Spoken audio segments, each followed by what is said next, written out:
Well, we are staring down what is being warned. Could be years of blackouts before things change, and South Africans are turning their gaze now towards solutions. How do we move forward? How do we cut the red tape in finding sustainable solutions to our power crisis and put power cuts behind us? If we hope to save our economy, resolving Eskom's woes is crucial.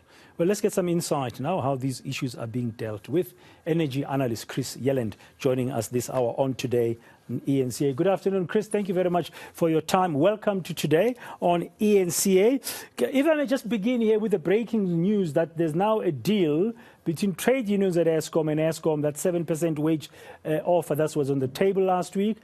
And the reason I'm starting there, because Eskom said it was forced to go to stage 6 blackouts because of this wildcat strike. Now the deal is done. What is the significance of it in your view from an energy perspective?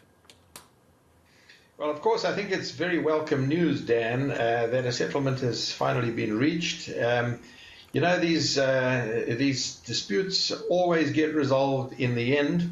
The question is how much damage is done in the course of reaching this end. So we've seen, load shedding increase from previously between stage 2 to stage 4.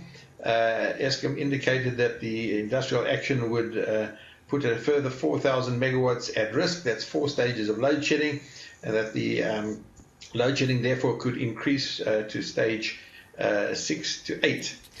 We had stage 6. In fact, last night it was 6,800 megawatts being shed. That is close to stage 7, you might say. But hopefully now the tensions will reduce, that things will start slowly to be returning to the normal.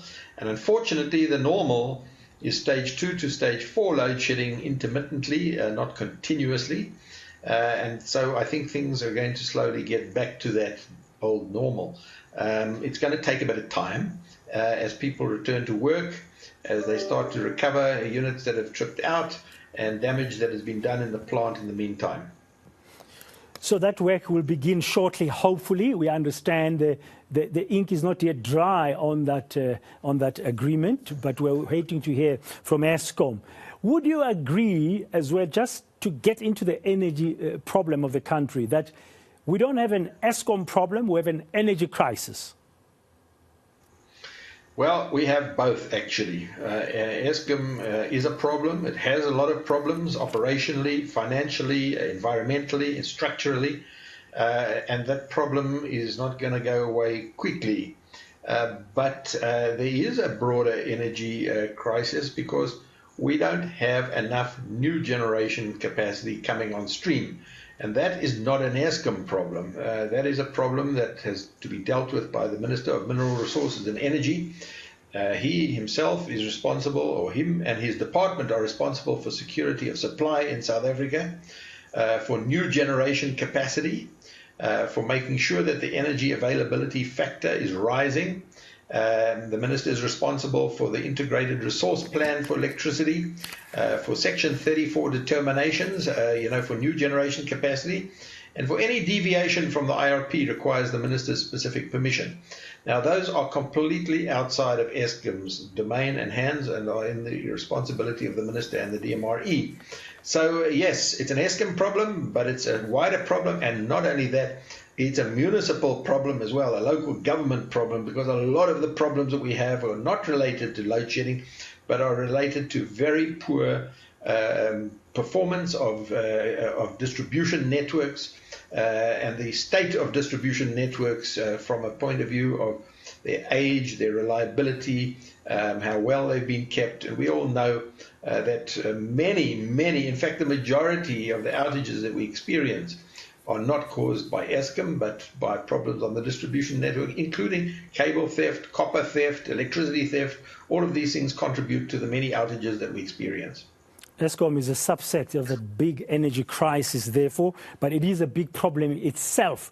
Now, you've mentioned municipalities. We keep on hearing around about the IPPs because there's been some relaxation there in terms of the number of megawatts IPPs can produce. I think it's now 100 megawatts. And some municipalities like Cape Town and Joburg is now beginning to follow suit, are beginning to think, how do we source our own energy from these independents and identify land. But that's also going to take time, Chris, for us to get stuff on the grid.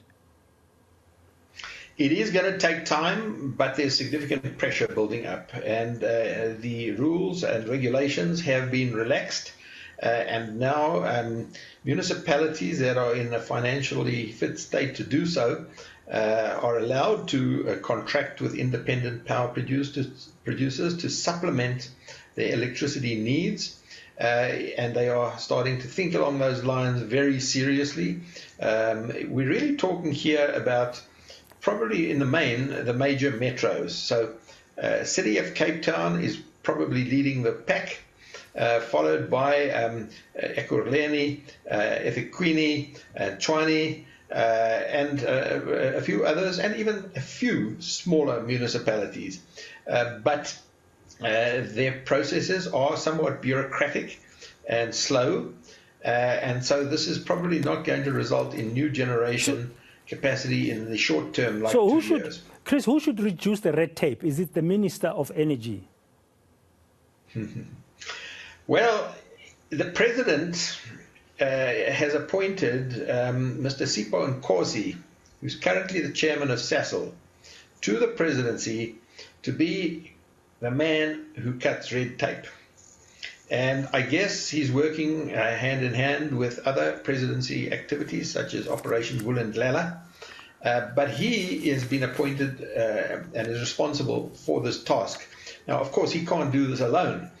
He has to engage with the various ministries who have regulations that maybe need reviewing and cutting the red tape. So he will no doubt be looking at DMRE regulations, looking at the regulations under the various acts of Parliament, looking at NERSA, the regulator, although please remember NERSA is supposed to be an independent regulator. So it's not like he can go in there and instruct the regulator what to do. But I think the regulator is, in fact, open to cutting red tape.